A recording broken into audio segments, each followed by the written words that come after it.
বেলা শেষে অসহায় মানুষের জন্য একটি নিরাপদ আশ্রয়। আমি এখন যে ঘরটির সামনে দাঁড়িয়ে আছি, আমাদের এই ঘরে যে মা আছে তাকে আমার দেখানো সম্ভব না, সামনে নিয়ে আসা সম্ভব না, কারণ সে কমপ্লিটলি মানসিক ভারসাম্যহীন। কিন্তু আমি তার সঙ্গে কথা বলে দেখতে পারি যে কথাগুলো আসে কেন। সখিনা, তুমি কি করছো? সখিনা, তুমি কি খাবে? কি খাবে বলো? আর কি খাবে? কাঁঠালও খাবে? তোমার নাম কি সখিনা?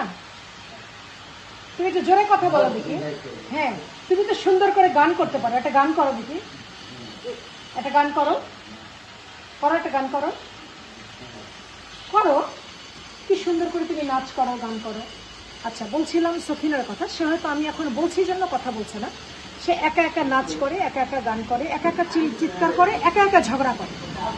এবং সবচেয়ে বড় যন্ত্রণা হচ্ছে সে কাপড় পরে না, কারণ সে কাপড় পরলে সে কাপড়গুলোকে কুটি কুটি করে কাটে এবং সেটা টয়লেট বাথরুম দিয়ে মাখামাখি করে। এটার কারণে তাকে কাপড় পরানো যায় না, তাকে বাইরে বার করানো যায় না। ঠিক একই কারণে সে কোথায় টয়লেট করবে, কোথায় বাথরুম করবে, কোথায় যাবে, কি খাবে, কিছুই যায় না। যা ইচ্ছা তা খেয়ে ফেলে, যা ইচ্ছা তা নিয়ে ফেলে। শুধু এই কারণে তাকে এখানে বন্ধ করে রাখা।